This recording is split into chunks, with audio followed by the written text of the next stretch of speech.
Today's Where in Wilmington finds us in the city's lower west side, specifically the Hedgeville and Browntown neighborhoods. This area represents the historic center of Wilmington's Polish community. And today we're going to learn about the crown jewel that serves as the heart and soul of this proud community. Of course, I'm talking about St. Hedwig Catholic Church. Wilmington's largest wave of Polish immigrants arrived in the latter part of the 19th century, around 1883. Most of these Poles came from the Polish province of Poznań, at the time a Prussian partition of Poland and as such part of the German Empire. Coupled with the strong Roman Catholic traditions of their motherland, Wilmington's early Polish immigrants were naturally attracted to the Sacred Heart Parish at 10th and Madison, a Catholic church that was run by German Benedictines. As the number of Poles continued to grow, the Benedictines recognized the need to build a new church that served the Polish community in their native tongue. In 1890, the Benedictines dedicated the first St. Hedwig Church, which was located directly across the street from the current church. The church was placed under the patronage of St. Hedwig, a 13th century Duchess of Poland. In her lifetime, St. Hedwig was known for her charity towards the poor. She also donated all of her fortune to the church. Her dedication to her faith is why she is often depicted carrying a church in her hand. St. Hedwig is also sometimes depicted carrying her shoes. According to legend, St. Hedwig was a very pious and modest person, even going barefoot in the winter. When urged by the bishop to wear shoes, she carried them in her hands, a symbol of her humility and modesty. The early years of the fledgling parish were fraught with challenges. The first pastor, Father Richard Alst, left the parish shortly after the new church was built. The second pastor, Father Leo Szczepański, died unexpectedly after serving only 4 years. For the next year, St. Hedwig would be without a pastor. St. Hedwig shook off its humble and tentative beginnings when the orphaned parish was rescued by the Reverend John S. Gulch, a charismatic figure with a heart of gold who would lead St. Hedwig for an impressive 65 years. He was bestowed with the title Monsignor in 1950. Father Gulch accomplished many impressive tasks over his long career, including the 1898 founding of the Polish Library, a settlement house where new immigrants could learn the knowledge and skills needed to thrive in their new country. Father Gulch also strengthened the parish school, replacing the Benedictines with the Felician Sisters. Thousands of Wilmingtonians would receive a quality education under the foundations established by Father Gulch. But Father Gulch's most significant and lasting achievement came with the construction of a new church to make room for the ever-swelling wave of Polish immigrants. Located at the southeast corner of Linden and Harrison Streets, the new church's cornerstone was laid on July 3, 1904, with the dedication of the completed structure taking place on April 2, 1905. St. Hedwig Church is a classic example of late Gothic Revival architecture. The exterior is of gray brick with details in limestone and decorative tan and gray brick corbelling. The church's distinctive twin towers dominate the skyline of Wilmington's west side as they reach to a towering height of 135 feet. St. Hedwig is the only church in the state of Delaware with twin towers. St. Hedwig is also unique in that in its southernmost tower, you'll find 4 massive bells, each named after a saint according to church custom. 3 of the 4 bells are original.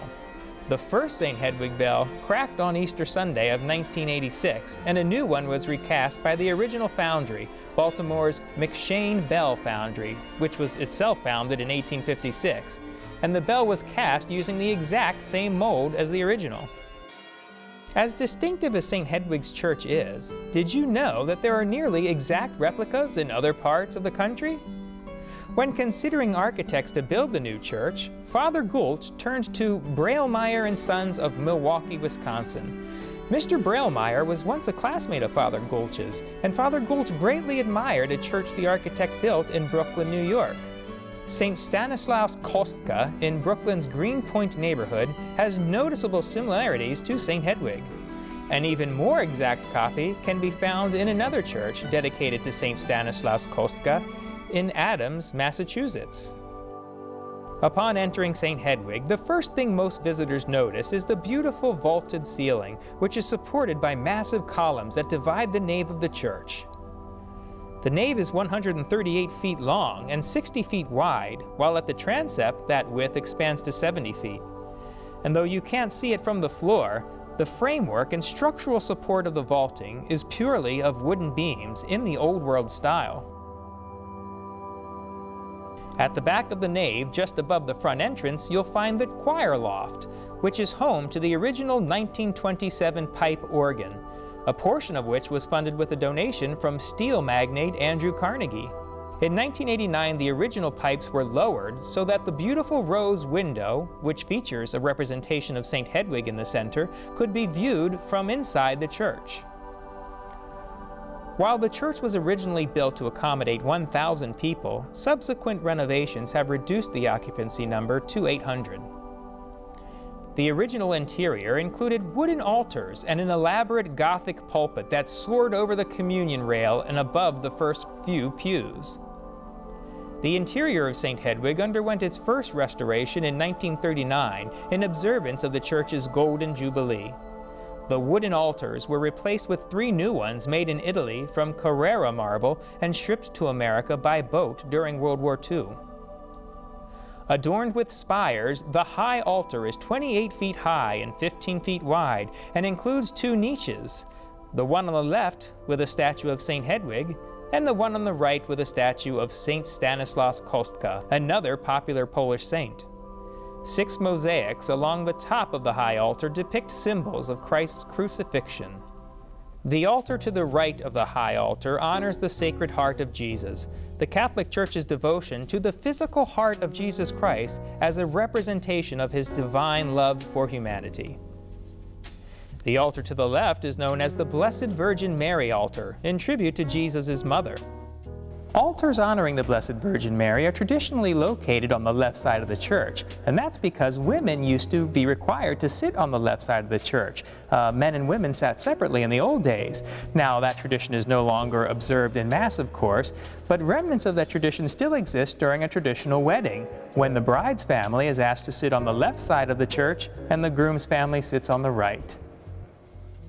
Religious art is common to traditional Catholic churches, and St. Hedwig is no exception.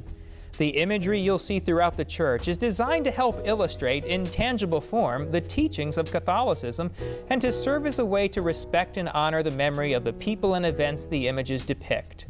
For instance, the ceiling above the transept features the 4 evangelists, Matthew, Mark, Luke, and John, the authors of the Gospels of the Bible's New Testament.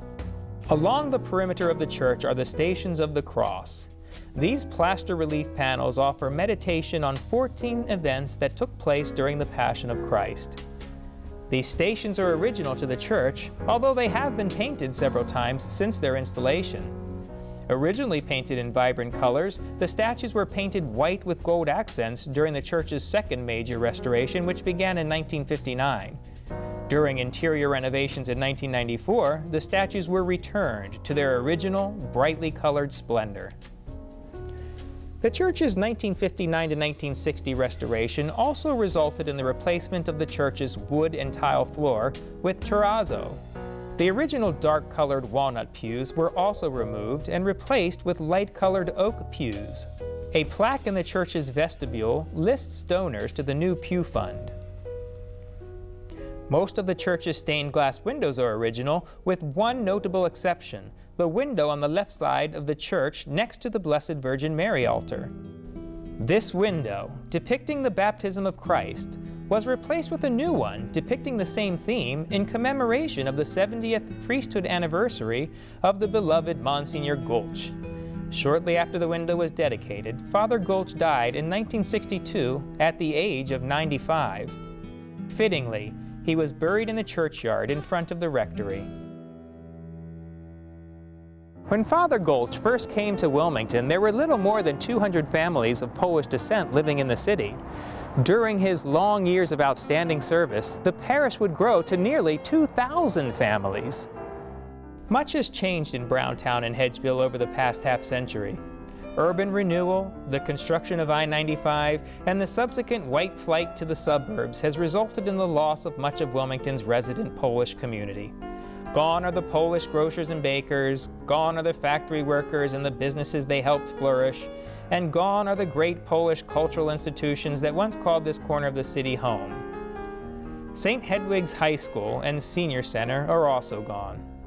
So are the Felician Sisters. The convent and elementary school are still standing, but they are leased by the parish to other educational entities. Yet St. Hedwig Church continues to thrive. More than 600 families remain part of the St. Hedwig family. Every Sunday, the 11:30 a.m. Mass is still in the Polish language. Make no mistake, the spirit of this Polish community is still strong and vibrant, and is evidenced by the popularity of St. Hedwig's annual Polish festival along the riverfront. Thousands of people attend this week-long festival every year to get their fill of such Polish delicacies as pierogi, gołąbki, kielbasa, and kapusta, and they enjoy the polka-filled atmosphere. I hope you enjoyed this brief celebration of St. Hedwig Catholic Church, and I certainly hope to see you at next year's Polish Festival. The Polish expression 100 lat is spoken when you want to wish somebody a long life, literally 100 years. So 100 lat, St. Hedwig, and 100 lat to all of you. I'll see you next time for Where in Wilmington. I'm Rich Newman.